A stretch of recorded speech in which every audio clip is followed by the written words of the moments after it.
those Star Wars fans. Hey, you know, they're just 36 days until Christmas 2021. Oh, we're in the final stretch, and the Santa Claus season has already begun.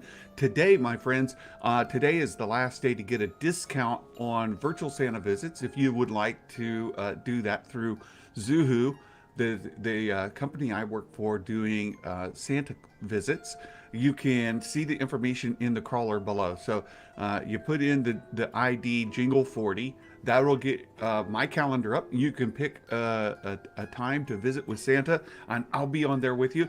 And then if you use the discount code they have on there of Jolly, you get 20% off. That ends today. So if you are planning to do that, today is the day you get 20% off. After midnight Eastern, U.S. Eastern time, the price will go up by 20%. So today is the last day to do that. Otherwise, you can still reserve after today, but you won't get the discount. And oh my goodness, we've got some good friends here. We've got Abby and Darth Maximus. Matt, good to see you. And X-Wing. So good to see all of you guys. I know Mike Porter's here. Ducky, good to see you. Daniel, good to see you too. And Novak, all of you guys, good to see you. And I don't know if Mark is still with us here. I know he's traveling today. And Dale Erdman, good to see you. Man on the Moon, all of you, good to see you. And of course, my friend Meg.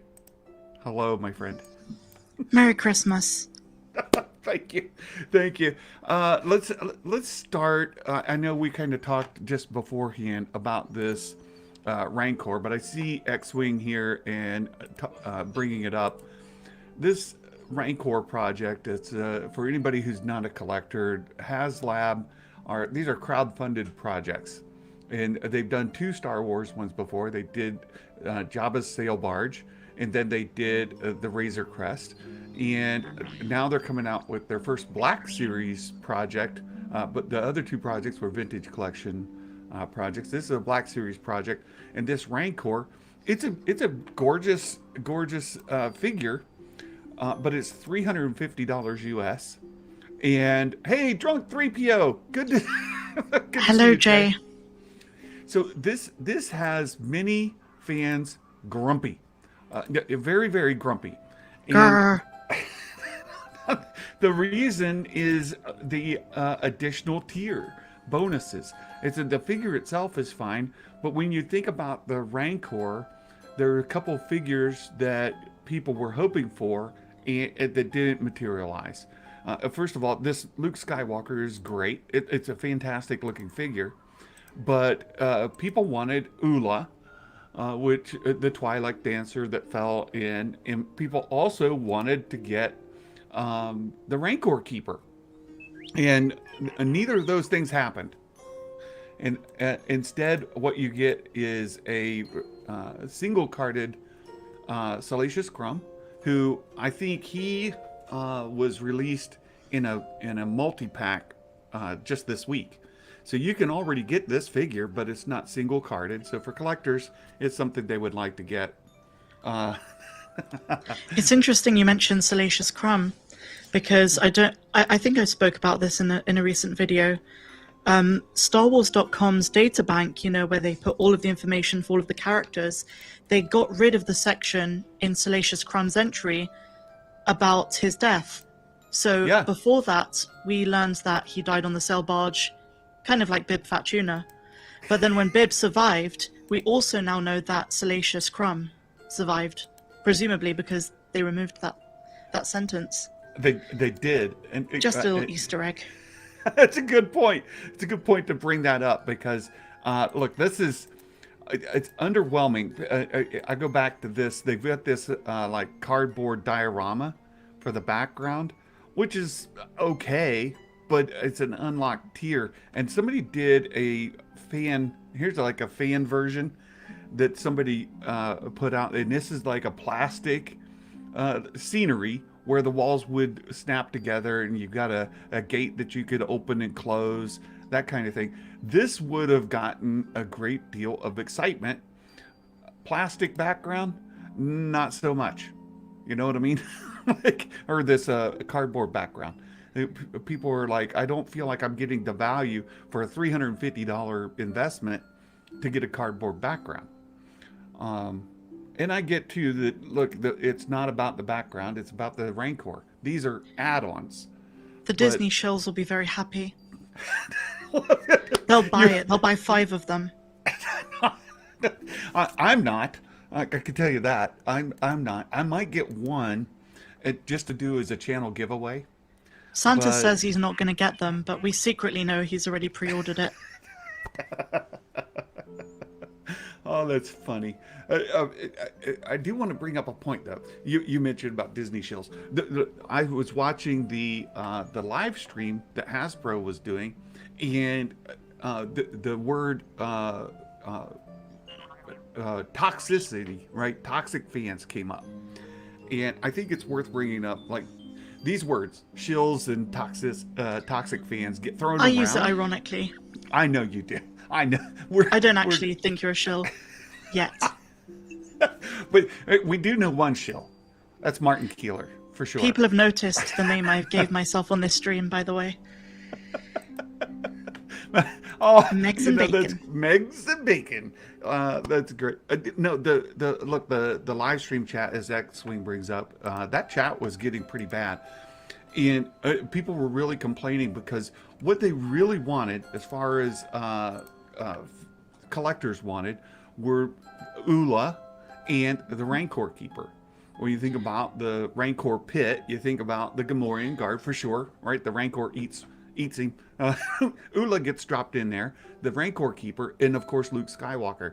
And I thought the Luke Skywalker figure was a good inclusion. The Gamorrean Guard, good inclusion, but these are kind of repacks to some degree. But to not include the Rancor Keeper, and I kind of get why they didn't do the I kind of get why they didn't do the Ula figure, but at the same time, fans complaining that they're not getting what they want doesn't make you all of a sudden toxic. All right, but that term gets thrown around, and fans fighting with one another. And I saw earlier this week, Star Wars News Network did a show where fans attacking fans has become a problem. It is. And fans, like, so during this HasLab live stream, you get people who are excited about the Rancor getting mad about fans who are not excited about the Rancor. And it's like, oh, you guys, there's no reason to take out your frustration on another fan. Santa, can I interrupt you a second? Please.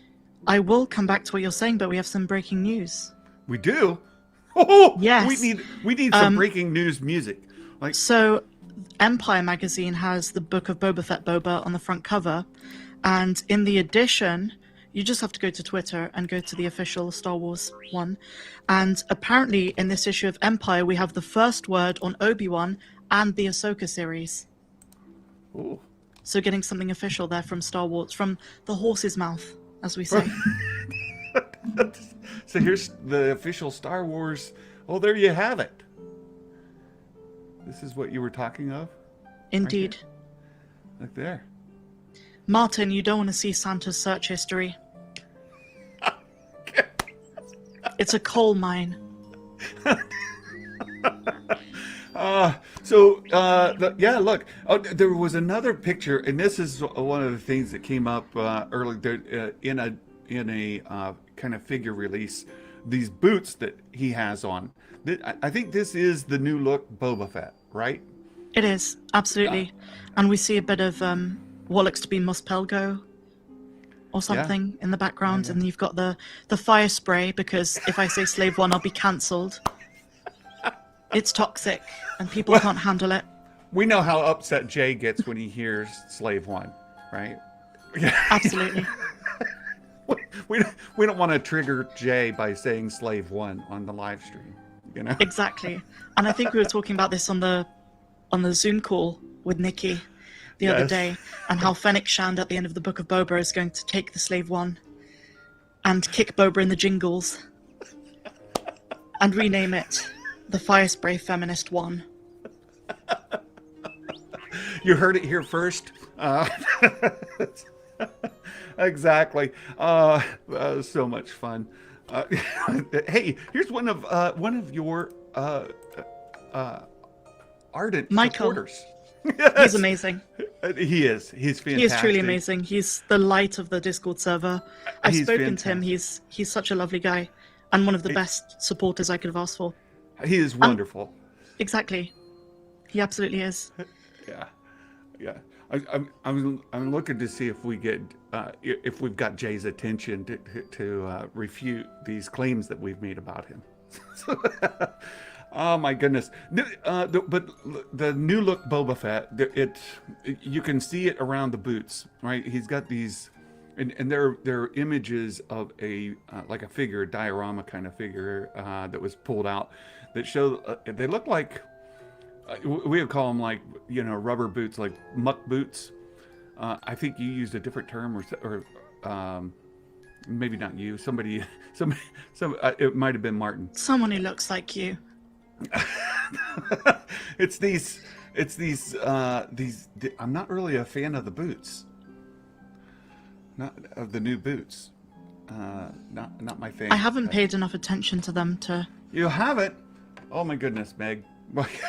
Let me see if I can find them. Somebody had posted them in. Wait, so when does this issue of Empire come out?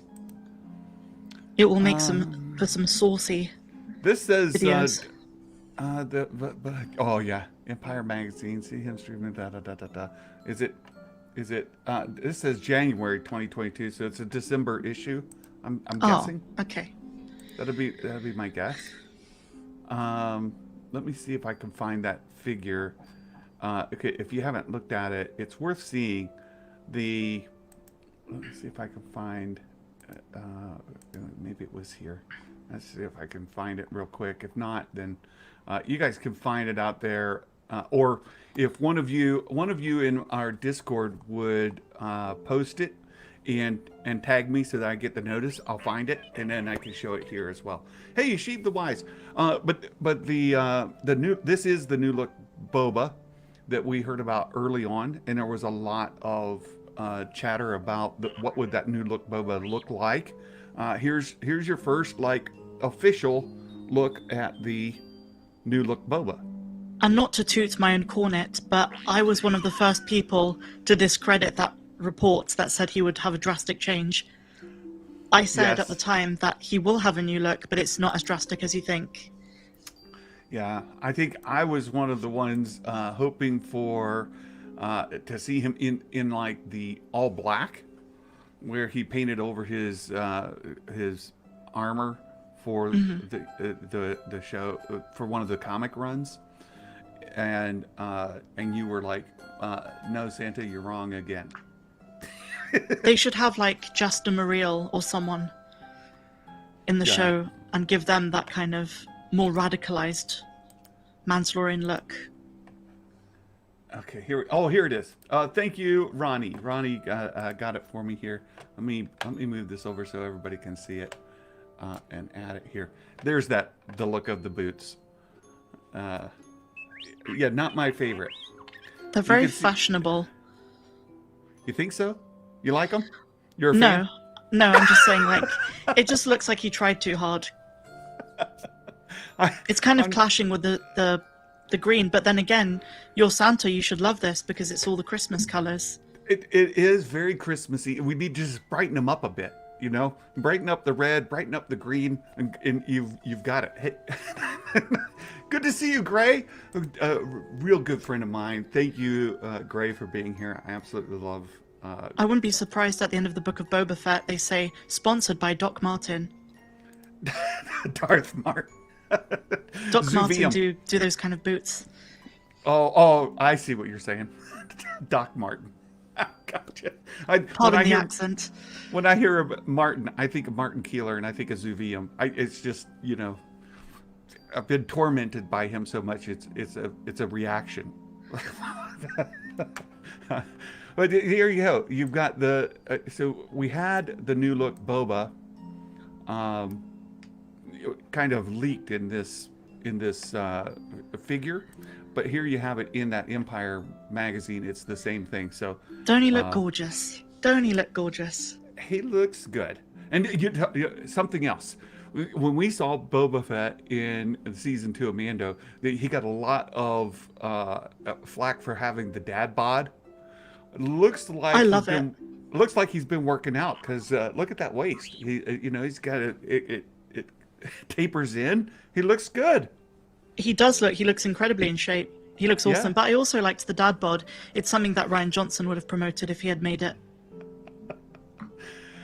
because it perpetuates some sort of stereotype. I don't know. It's like subvert your expectations. Here's an obese version of Boba. I knew you. Jabba ruled with fear. I rule with McDonald's. I don't know.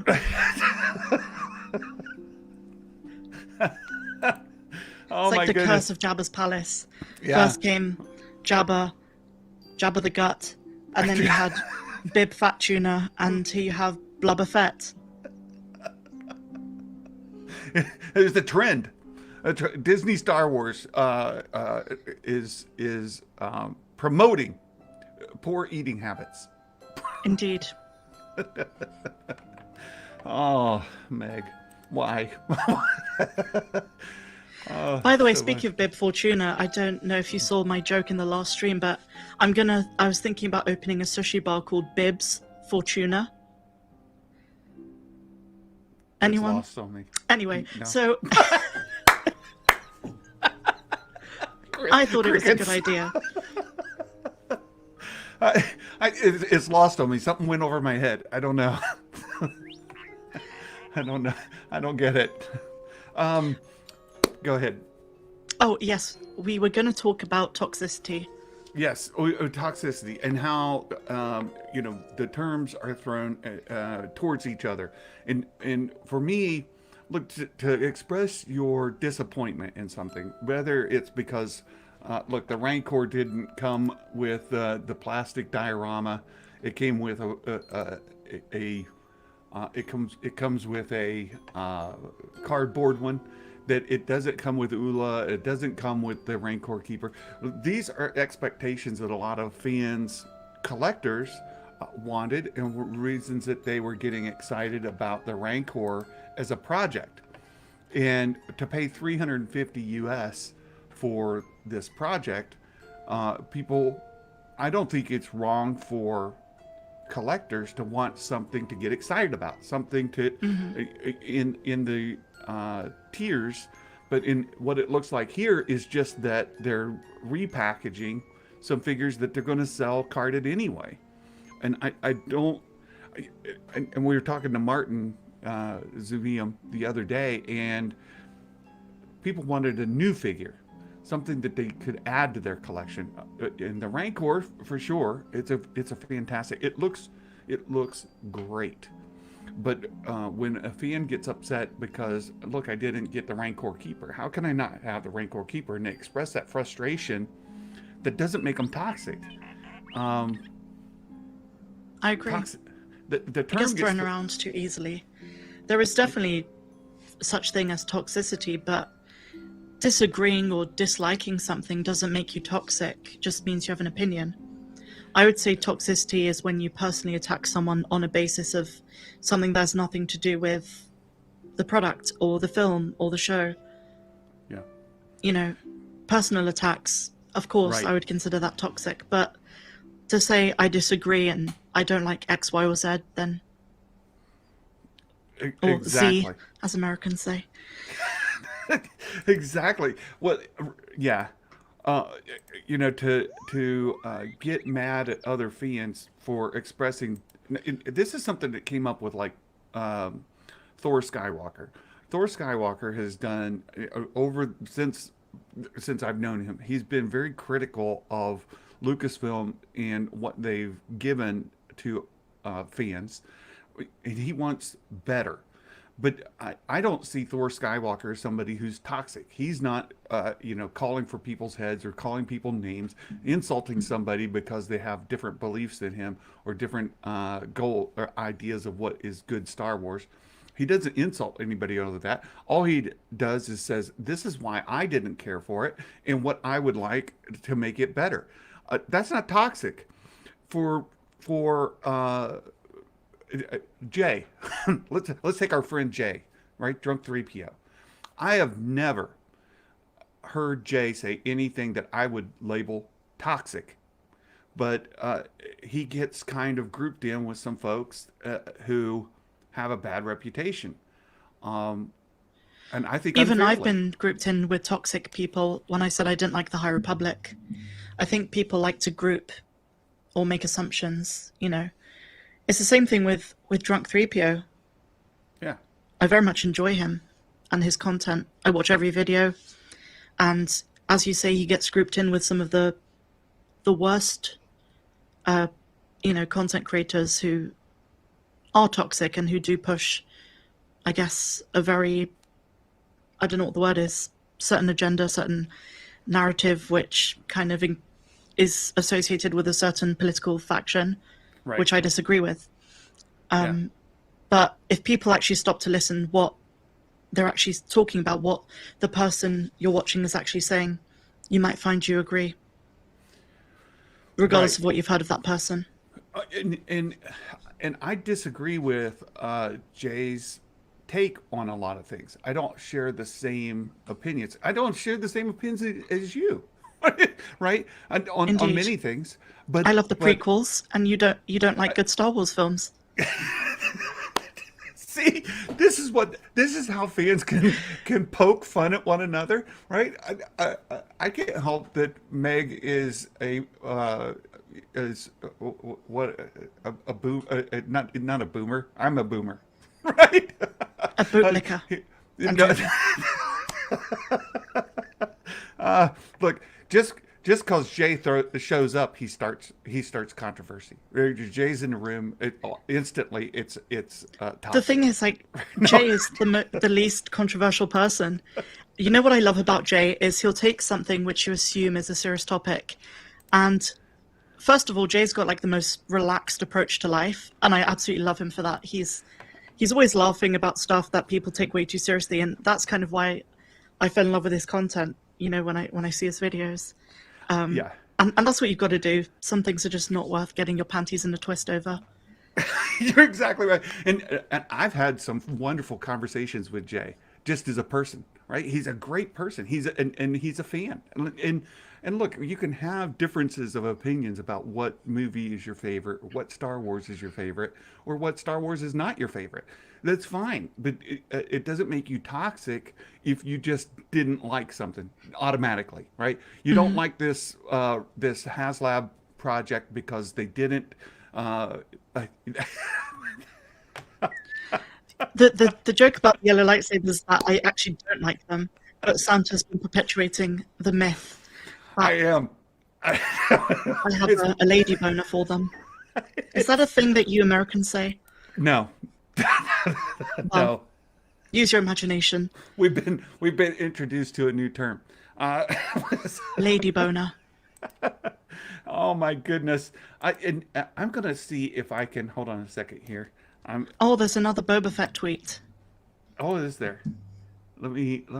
I wanna. Okay, that is cool. I suggest everyone go look at the Star Wars Twitter page if you've got Twitter. I really like that. It's very 80s, very Return of the Jedi-esque. Just a refresh on here. See, you do have that term in America. Everyone's saying that you do. Oh, well, maybe Santa just doesn't. Maybe it's not in Santa's lexicon. How about that? Jay, I was going to send you a link to join Meg and I if you would like. Meg, if you've got Jay on your friends list, you can feel free to send him the Melon app link. I've got him on Twitter. I don't know if he's on the Discord. Yeah, I think Jay could add some to our discussion here. He is a good guy, and Jay and I have been looking for an opportunity maybe to do something together. And Jay, you're more than welcome to join us. Meg, if you don't mind sending him that on Twitter, feel free to join us if you like. Otherwise, I perfectly understand. Look, I just think that we can disagree and still be fans. And you, as you mentioned, you like to ironically or unironically, no, ironically call me a shill. Absolutely. I need to reply to so many people on Twitter. I still need to reply to Levi Bond. Oh, yeah. Sorry. I use the term ironically. and not only that, but it's much like me saying how much you love the yellow lightsabers. It's because I know that you don't like them. And you made a video about it. And so now I like to ironically say how much you love yellow lightsabers. They're your favorite. Do you know why I don't particularly like yellow lightsabers? It's not that I dislike them, but why they're my least favorite. Do you remember in the 90s where you guys call it popsicle sticks? But they're like those really thin, long ice lollies, I guess. They look like the yellow version of that. If that made no sense, ignore me. But there's something that was edible in the 90s. Like, you saw them everywhere. There was even like a promotion pops. for the Phantom Menace. Yes, ice pops. Jay, thank you for the super chat, my friend. And I'm gonna find these. I really appreciate the support. Hey, and Jay, I can't believe it. You're at Universal Studios. So is Kayla, my daughter, Lolly. She is there, and she would love to meet you. She's there today. She's down there for a she's down there for a convention of amusement park operators and things. So if you are available, I can put you in touch with her. She would love to meet you, Jay. She would absolutely love to meet you. And if that's a possible thing to do, I would like to do that. So let me see if I can put the two of you at least in a chat together. And Meg, if you'll vamp while I try to text Jay and Kayla. That sounds good. Hello, everyone. Welcome back to another stream. We're going to stream all over this stream, and maybe you'll stream on us. Be like a big stream party. Who wants to stream first? It's a yellow stream. Why? Speaking of which, make sure to stay hydrated so that you can stream. What? I'm instantly realizing what a bad idea this was. Exactly. I took my own advice and had a bit of water. It's that fancy, overpriced water that claims it's got electrolytes. There we go. There we go. Text sent, Jay. I just sent you and Kayla a text in a group text, so you can kind of arrange. Hey, I'm over here. Right, X-Wing. Now I'm blushing. Look, if you've made X-Wing blush, Matt, don't cross the streams. By the way, I don't call him X-Wing anymore. His name is Butterfly Wing because he said that Slave One was too toxic. So I said he doesn't get to be called X-Wing anymore. Butterfly Wing. Hey, sis, thank you so much for the super chat. Appreciate the support. It's fantastic. You guys, thank you so much. It's pair character. Okay, I can't see it here in this chat, but thank you for the super chat. I appreciate that emoji. So much fun. So yeah, I don't think it's at all. There you go, X-Wing. He's already embracing his new identity. No, you don't get any of the cool blue butterfly nonsense. That shit is reserved. Sorry, that stuff is reserved. Those Skittles are reserved for Grogu and Kylo Ren. That's the blue butterfly. You get some crappy brown butterfly. Yeah, quick change of subject. I'm trying. Karen, thank you so much for the super chat. Oh my goodness. What have I done? I let Meg take control. I sent you a picture of the yellow sticks. Okay. That sounded dodgy. The ice pops. Oh, Meg. So much of what you say sounds dodgy. It's just, it's a thing. Oh, So did I they just are. send you the I sent you the Google search instead of the instead of the actual picture I sent in the Google search. Okay, a lot of these just look like tampons. Meg, Meg, I love you so much. I can't. Yeah, you kill me. You absolutely kill me. Look, we have other topics. Let's see if I can manage to get us anywhere close to Star Wars content again. How about that? Let's try it. I love your laugh too, by the way. To get you to, so thank you.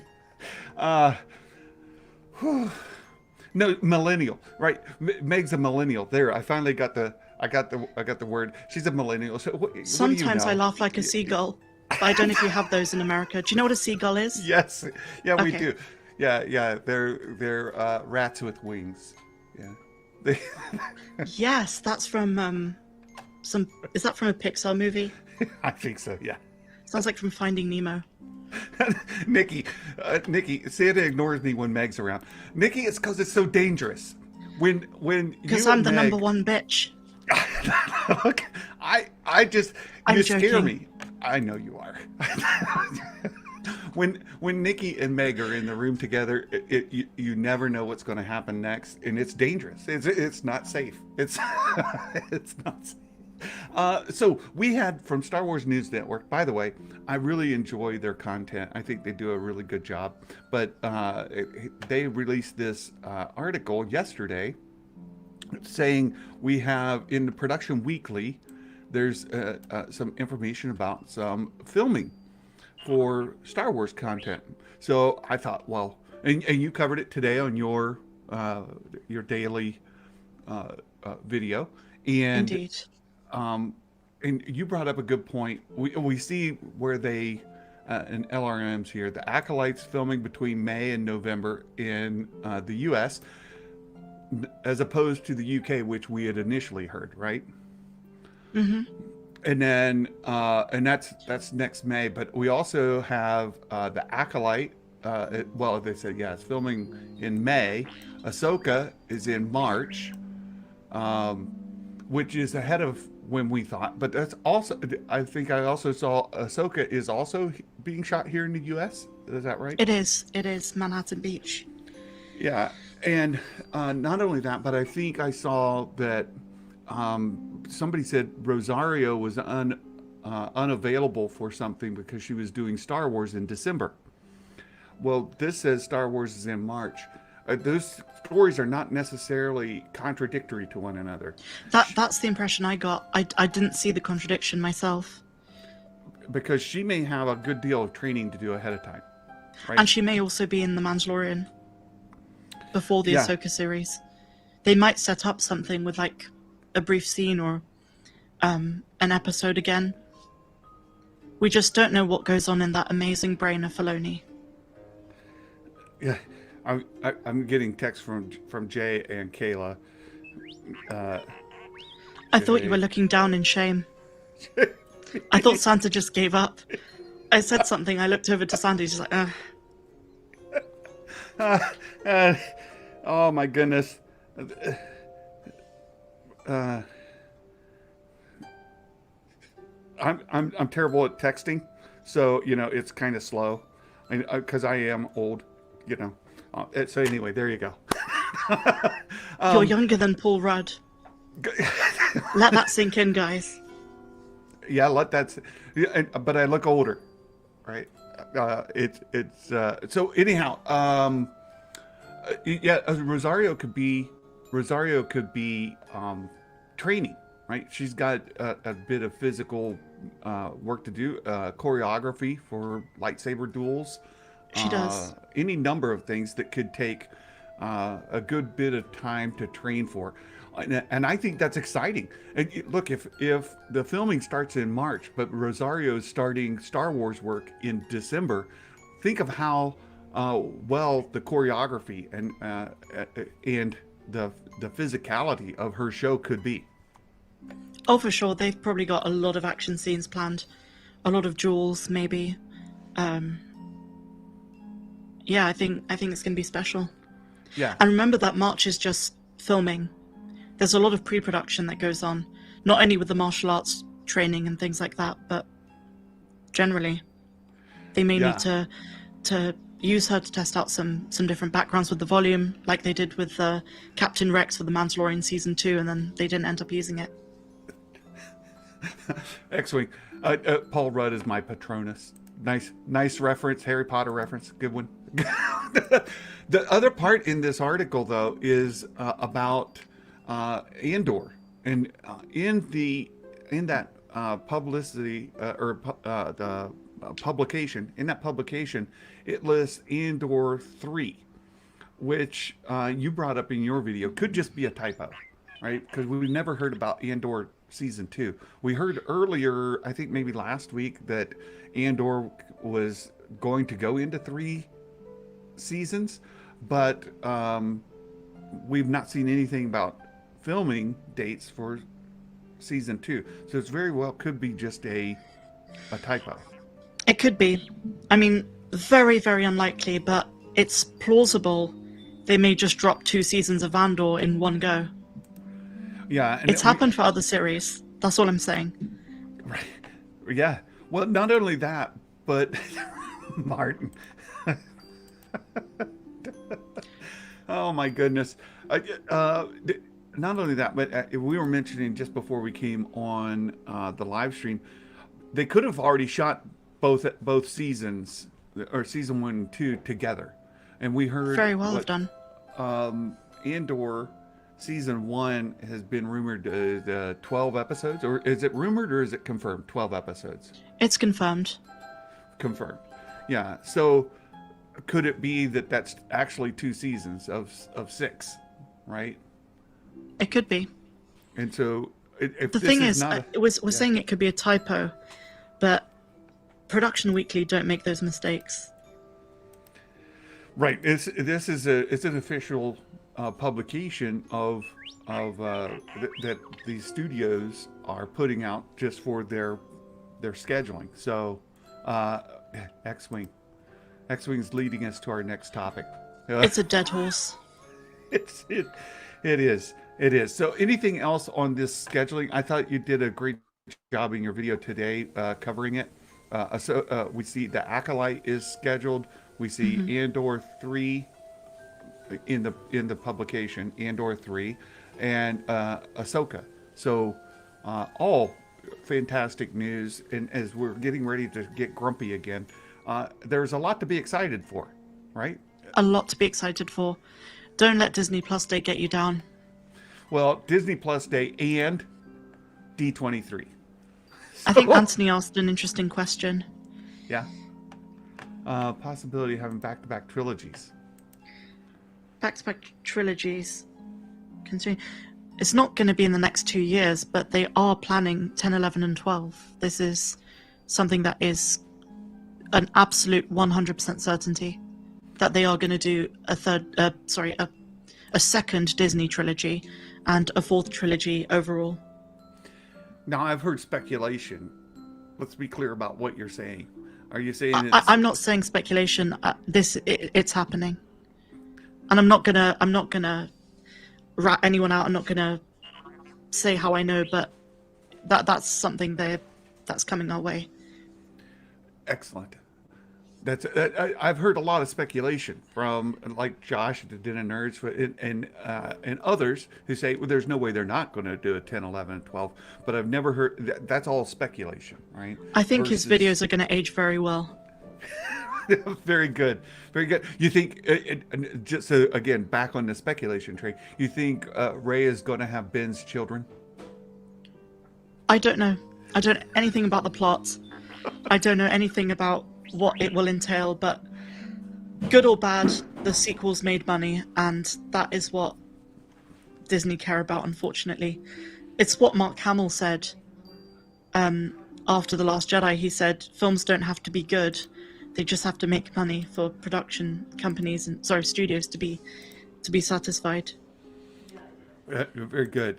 So D23. D23 is happening this weekend, 10, 11, Friday, Saturday, Sunday. And it looks like from a Star Wars content perspective, we're going to get basically nothing. They're going to cover that Disney Park Star Cruiser. Ashley Eckstein's going to be there. That's going to be a great thing for tomorrow. Like, you know, if you've got the ability to go, and who doesn't love Ashley Eckstein, by the way? So look, that'll be an entertaining bit to get. And then Sunday, Ashley's back on the stage doing some stuff on some merch that's getting released. So Ashley's representing Star Wars in the D23 event, but it appears we're not getting Bob Chapek. Right, he's got other scheduling conflicts, as they like to say with like Patty Jenkins. Right? He's got his son's school play. He's stuck in the drive-thru at McDonald's. I don't know. He's got other things to do. So he's got to see his son play Valjean in the primary school version of Les Miserables. There you go. There you go. But look, he's not going to be at D23. We got nothing on Disney Plus Day. I mean, very little, right? We didn't get anything. Well, I'm being a little bit too harsh. We got very little on Disney Plus Day from the aspect of Star Wars fans. We're getting very little on D23. But we're aware that there's a good bit of information still coming. You covered this in one of your videos as well. Look, in the promo for Disney Plus Day, other Disney Plus Star Wars projects were advertised, but we didn't get them all. Do you think that we're going to get them on an Investor Day? Are they saving up all of the hype for Investor Day, or are we looking forward to waiting for the Book of Boba Fett for our next bit of Star Wars content? Well, in the words of Michael Jackson, all I want to say is they don't really care about us. And that's basically the Disney approach. For some reason, they've got this vengeance against Star Wars and Star Wars fans. And the marketing for all of the projects, going back, you know, to The Mandalorian Season 1, has just been abysmal. They're just lucky that The Mandalorian was such a success, and you know, the fans can keep the hype train going. But, you know, compared to Marvel fans who get breaking news every hour, it seems these days, we get so little. I mean, outside of the diehard fandom, you wouldn't know that there's the Book of Boba Fett. I have a friend who, and she's self-admittedly a big Star Wars fan, and I said, "Are you looking forward to the Book of Boba Fett?" She said, "What's that?" And that's the approach. That's the approach that a lot of fans who aren't on YouTube, they go about their lives away from the social media space. They may even be, you know, subscribed to the Star Wars channel, but they've done very little to actually tell people this show in December or any project after that is going to happen. It's been baffling, and I've expressed that I don't understand their marketing strategy. I don't understand their public relations group. To me, I'm not inside to hear what their reasoning is. And from the outside, I can't figure it out. I can't figure out their reasoning. I can speculate, and like you said, maybe they just don't care. I don't think that they don't care. I think that they have some strategy that's outdated, outmoded, and they're fighting against they're fighting against progress, against the moving of time. Social media has become a major element in the fandom, but they seem stuck in the official trades and press releases. And that's just not sufficient for fans these days. And we see the frustration in fans, especially this week, not only of this HasLab project that we talked about earlier, but Disney Plus, D23. The announcements coming out of Lucasfilm just seem to be leaving fans short. I just don't think they care enough, and I also believe that they are so out of touch with what fans actually want. Sometimes I look at, you know, the people who not run Lucasfilm, but the people who have senior positions at Lucasfilm, and I'm thinking, do these people even know Star Wars properly? And it's the same thing with the High Republic. I read Light of the Jedi. I very much didn't enjoy it. I kind of felt like it was disrespecting the Force, the Jedi, everything about what we know of Star Wars, and they're very out of touch with what fans want to see, and we've been pretty clear for years about the sort of eras we enjoy. And even when they make their own stuff, it's like separate from the Skywalker saga, it's absolute crap. Well, I look, I read Light of the Jedi. I thought it was good. And then I read Kevin Scott's novel. I'm trying to remember. It's Out of the Darkness, or I can't remember the name of his novel right now. But it was fantastic. It was absolutely some of the best Star Wars ever. It keeps you on your toes. It keeps you kind of holding your breath on what's coming next. It was exciting from beginning to end. A really, really good novel in the High Republic era. Some of the content has been absolutely wonderful. It's not for everybody, and that's fine.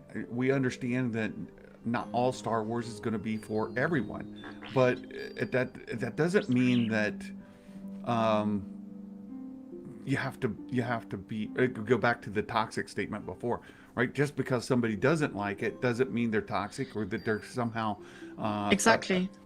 More power to you, and more power to anyone who enjoys the High Republic. I wish I could also enjoy it, but I'm not, people also said, well, why don't you read Out of the Darkness? Why don't you read the comics? It's like, I've been given no motivation by Lucasfilm to actually want to do that. And I watched their little High Republic show thing. Yeah. It's not Star Wars to me. It's not Star Wars to me. Yeah. Yeah. So Anthony brings up the renewal of Kathy's contract. What's your personal take on the extension of that contract? I'm not upset because I'm not surprised. I never bought into any of the people who are like, she's going to be fired. I don't like those kind of reactionary channels that have been saying the same thing for 7 years. Kathleen Kennedy's going this October, Kathleen Kennedy this, Kathleen Kennedy that.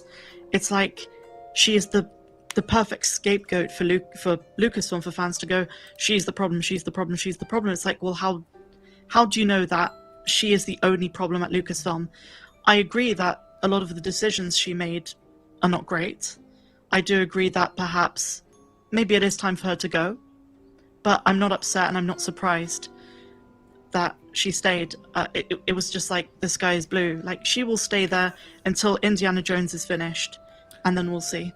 I totally agree with you. And I went on a rant earlier this week, and it's unlike me to do that. I know, and I earned my shield reputation earnestly. I do defend a lot, but I think at some point somebody needs to be held accountable for things, and that I always believe in the buck stops here. Like, whoever is the head of something, be it the president, the prime minister, the head coach, the president of a corporation, should be held accountable for when those when mistakes are made, and they need to show that they're doing something to remediate those mistakes, or they need to be held accountable for it. Kathy Kennedy, I am not like you. I am not surprised in the least that her contract was extended. I'm also not upset by it. I think she's done a lot of good. She's helped groom. Why did I just go blank on his name? Bob Chapek? Dave Filoni. She's groomed Dave Filoni into his position, promoted him into his position, and put him where he needs to be. And he and Jon Favreau are doing great things. And I give her credit for putting them together and putting them in place to do great things. So I'm not upset at all by extending her contract, but I do think she needs to be evenly held accountable for. Absolutely, I agree with that, but I don't buy into this stuff that just makes her out to be the devil, or to the extent there needs to be level-headedness. She's responsible for the team. She's the boss, as some people have pointed out in the comments.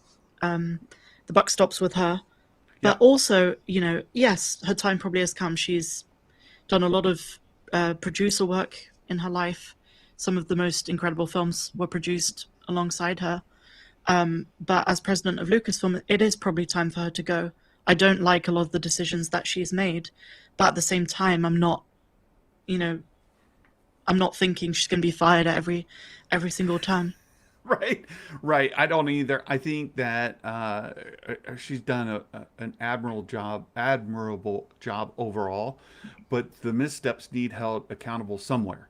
And as evidenced in the Patty Jenkins thing, go back to Solo, go back to all of the problems they've had with different producers being brought in and replaced or let go before anything comes to screen.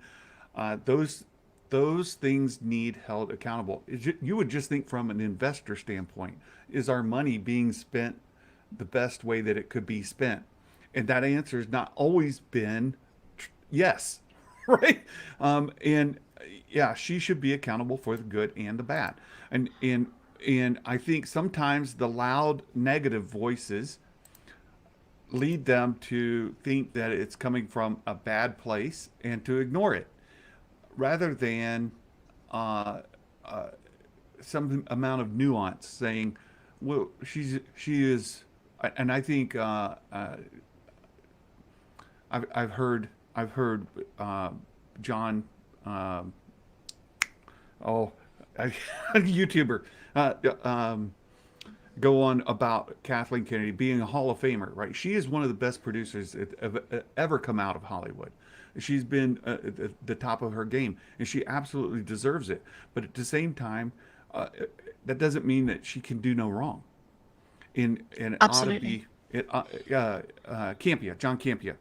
John Campia has done a good job of kind of expressing it, where, look, she can make mistakes, and when she makes mistakes, she ought to be held accountable for it. But she's also not the devil, as you said, right? She's not all things bad.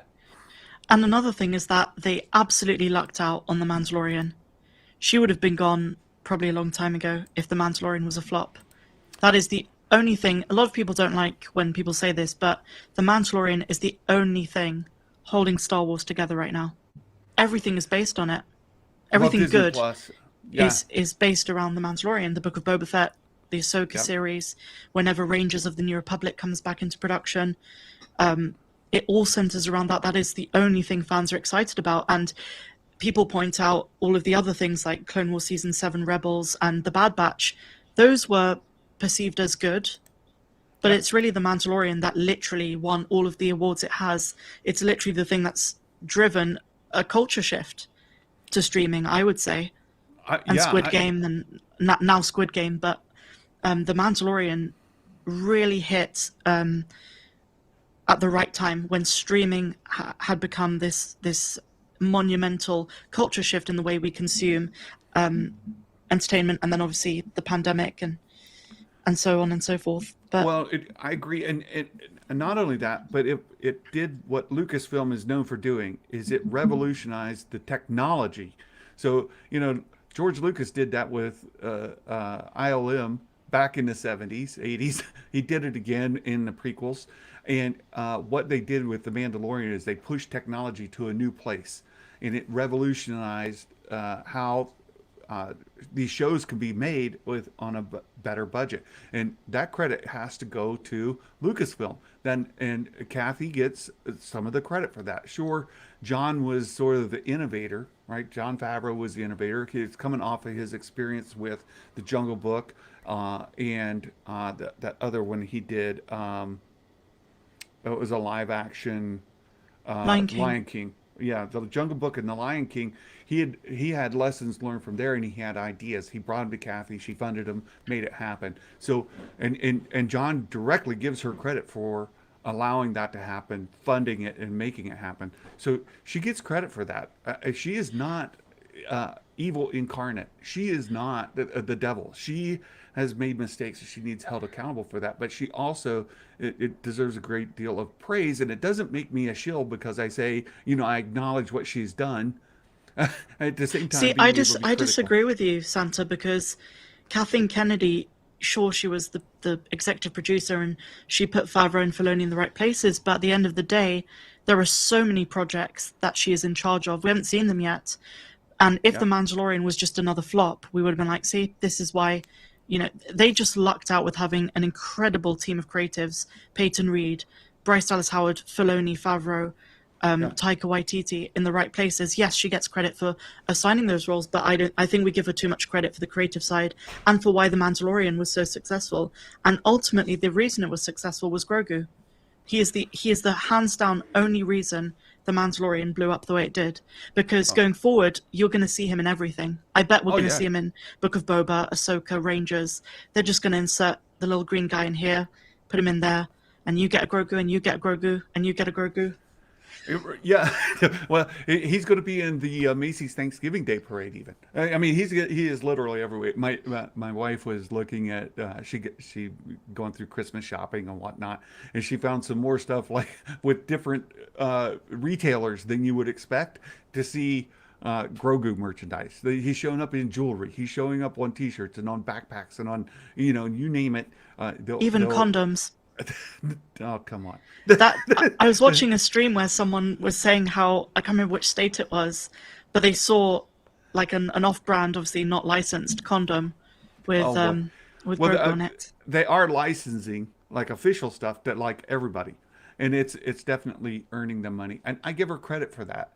But at the same time, I do want to say the missteps she needs held accountable for. And I mentioned Solo and these others, and even Patty Jenkins and the other directors have been hired, and their projects don't make it to screen.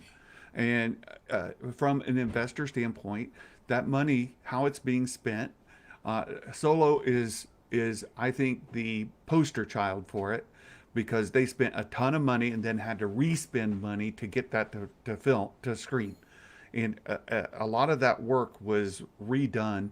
And you spent a lot more money than you'd planned to, and she needs held accountable for that. She needs held accountable for some of these other missteps, and that she's not being, or at least my perception, because again, I'm not there in the boardroom, I don't hear things from inside. Maybe she is being held accountable to them. It just seems that she's not, and that's my frustration. Is there ought to be able to credit and hold accountable for the missteps without so do we think she isn't held accountable? That's my question, Martin. I don't, I'm not in the boardroom to hear it. And this is a very good question, because then you have to ask, are there people above her at Disney preventing her or enabling her to do certain things we perhaps cannot, we just don't know. We just don't know what she is and isn't allowed to do. At the end of the day, does it create profit? Did it make money? And that's what Disney cares about. So we don't know what she's tied to legally and in her profession that prevents her from making certain decisions, and also forces her to make certain decisions. Yeah, and so we're left to speculate on it and come to conclusions. And you see her contract's renewed for 3 years. And you hear in an investor call where they said they're extremely lucky to have her, and how they want to have her around for years to come, right? So they're very happy with her, but we don't know, is she being held accountable? Like when these missteps happen, how hot does her seat get?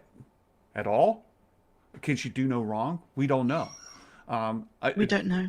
And we have to speculate about it. I think that she should be held accountable. And my perception is that she's not being held accountable, at least to the level that many fans would hope. And Daryl, hey, she gets credit for assembling the Avengers, meaning John and Dave and so forth, but not for the work they do. Here's to the good Star Wars that's coming. Thank you, Daryl. I absolutely agree with that. Absolutely. He said it best. He did. He said it best. Daryl is an absolutely great member of the community as well. Daryl, we're He's so brilliant. thankful.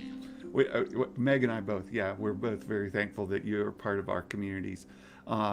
Really, really good. And I think Daryl comes to us from our friends over at Echo Base Network, if I'm not wrong. He does, I think. Yeah, yeah. Martin, she is absolutely held accountable to Disney. LFL, I doubt her job is an easy ride at all. I agree. She is not accountable to each and every fan. I agree, Martin. But they're so out of touch with the fans, and that's my problem, whether it's Disney or Lucasfilm. Regardless of the internal bickering, you would think they would take a look at social media every now and then, like YouTubers or Reddit spaces, or where fans talk and reception of movies, and actually listen to what fans have to say. Yeah. I don't know if I worded that correctly, but... I think you did. And I think they do here. But the question is, how do they perceive what they're hearing? And I think when you have people who just want to be reasonable, who want to say, okay, I can see both sides of this. You get somebody like John Campea, and maybe they discredit everything he says too. There are people who very much dislike John Campea, especially lately. But Martin says they look at the data. They look at the data. So I think that's fair. Well, I think they do. What kind of data do they look at? Because what made them go, well, The Last Jedi is such a roaring success, we need Rian Johnson to make 3 more films? Movie, money in, money out. That's what I mean. And that goes back to my point that they don't care about fan reception. Because The Last Jedi was going to make a ton of money, regardless. After the end of The Force Awakens, everyone was anticipating actually seeing Luke Skywalker in the next movie. Yeah, well, yeah, because that's the cliffhanger, right? That was the cliffhanger for The Force Awakens. And so you're like, oh my goodness, and then you're waiting for it to pick up from there, and then it subverted expectations. and it came off the rails for many people. Look, but there's still huge fans of The Last Jedi. There are people who love that movie and think that it was a step in the right direction. It's just that we live in a culture where everything's hyper focused. And this is what we were talking about a little bit earlier. When you disagree with something, you're either labeled toxic because you're upset or you're disappointed that they didn't release the Rancor Keeper with the Rancor. Now you're toxic. Or you wanted something different out of the sequels. Now you're toxic. Or you like The Last Jedi? Oh, you're a shill. Oh, you liked and you're a shill. It's people are pushed to extremes in the ability to disagree with one another, or to express your disappointment or enjoyment of something, all of a sudden pushes you into some sort of opposition with one another, and we end up fighting one another versus being able to say, you know what, you make some valid points there. I don't share the same enthusiasm or the same criticisms, but acknowledge that they are what they are. See, in my case, I'm that kind of unicorn fan that has the opinion that I've not seen anyone else share, in that The Force Awakens and The Rise of Skywalker absolutely sucked, but The Last Jedi was the most incredible film of that trilogy. And I stand by that. I genuinely loved every moment of The Last Jedi. I came out of the cinema thinking, you know what, fans are going to absolutely love this. This is what Star Wars needs. And boy, was I wrong. But I liked some of those decisions, and I think, but then little did I know, would The Rise of Skywalker absolutely make it completely void. It spent half the movie retconning it. And the reason I don't like Rise is because it's just clear that JJ was brought in at the last minute and they were trying to pump out something. But I think the decisions Rian made will make sense in light of The Mandalorian. And I think it was Goldman who made an amazing video explaining how just wait until the Mandalorian universe is complete, until we have all of the Mandalorian related shows, and you'll see why Luke goes through that decline. And I feel like people clearly misunderstand Luke Skywalker as a character, if they think, oh, he's just this happy, optimistic, waving my lightsaber around for my life, then you really fundamentally don't understand the complexity of that character, which, by the way, is completely consistent with Return of the Jedi. And I'm not a shill. I don't like 7 and 9. But for me, I feel like I'm living in a parallel universe where, for some reason, everyone despises this incredible film. Anyway, I could go on all day about it. I often feel like I'm, you said unicorn. I often say I feel like I'm an outcast living on an island of one, right? Like, like I live alone in the desert or something, right? Because so few people agree with me on my opinions. I happen to be very conservative, religiously, politically, and I love the sequel trilogy. I'm an OT guy who grew up with the original trilogy, and I love the sequels. I've yet to find many people who live on the island with me, right? And I'm the opposite, because I am on the complete opposite side of the political spectrum as you. Right. And I don't like the sequels apart from one of them. And I grew up with the prequel trilogy and see them as the pinnacle of Star Wars. And yet we can have these conversations and disagree. And this is, I absolutely, I've said this many times. People know how much I love and adore you. You are a dear friend of mine. So is Gray, and so is Martin, and many of the folks here, X-Wing, who we disagree fundamentally on some aspects of Star Wars, but we love the franchise, and you find out they're decent human beings who are great people, and I love you dearly as a friend, and I wouldn't change anything to have you as a friend. I absolutely adore you. So I can't express that strong enough. But I love you too, Santa. I know, thank you. But we could disagree on things without labeling one another. And I think we wanted to bring that up earlier about when I was watching that live stream on the Rancor, and people were saying, oh my goodness, so many toxic fans. I'm like, what? Here we go again. Here we go again, calling each other. Martin, I thought you had left. Why are you still here? I don't. I think you're a very decent human being, Martin. Martin is a good friend, and he loves to give me a hard time about getting my blurgs. I need blurgs. You know what's really fun about having Santa as a friend who is a Star Wars fan is that you'll tend to find that when we stream together after something's dropped, like the Bad Batch or whatever, everything I love, Santa hates. And things that Santa hates, I love. Like, I did not like the second part of the finale of the Bad Batch, and that was like Santa's favorite episode or something. It brought me to tears. Like, I loved it. He loved the pointless running through Camino, trying to escape for 25 minutes.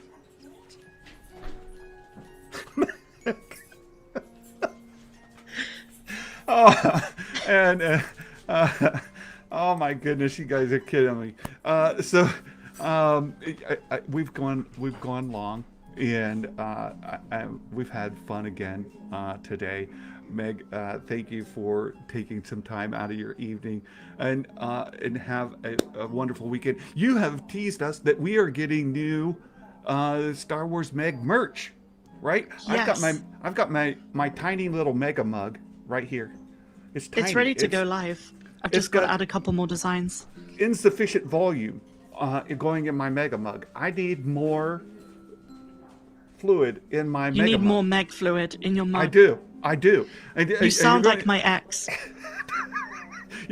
You're gonna fix that problem for me, right? Absolutely.